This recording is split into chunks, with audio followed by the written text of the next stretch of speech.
விஜய் நடிப்பில் வினோத் இயக்கியுள்ள ஜனநாயகன் படம் ஜனவரி 9 ரிலீஸ் என அறிவித்து முன்பதிவும் துவங்கப்பட்டது. ஆனால் இதுவரை சென்சார் சான்றிதழ் வழங்கப்படவில்லை.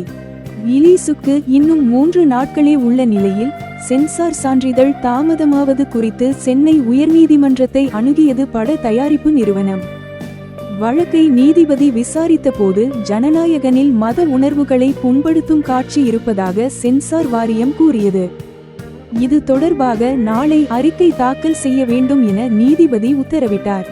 மேலும் படத்தை மீண்டும் ஆய்வு செய்ய புதிய கமிட்டிக்கு செல்ல வேண்டும் என்று மத்திய அரசு கூடுதல் வழக்கறிஞர் சுந்தரேசன் கோர்ட்டில் தெரிவித்தார்.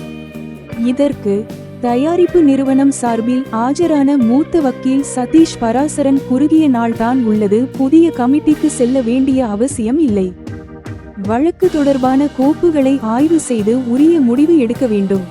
3 மொழியில் படத்தை திரையிட வேண்டும் என்று கூறினார். இதை கேட்ட நீதிபதி, ஜனநாயகன் படத்தை ஏன் 10ஆம் தேதிக்கு ஒத்திவைக்க கூடாது?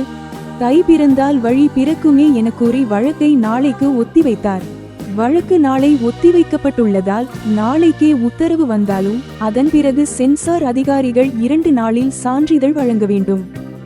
இப்படியான சிக்கலில் ஜனவரி 9 திட்டமிட்டபடி படம் ரிலீஸ் ஆகுமா அல்லது தள்ளிப்போகுமா என்பது இனித்தான் தெரியவரும்.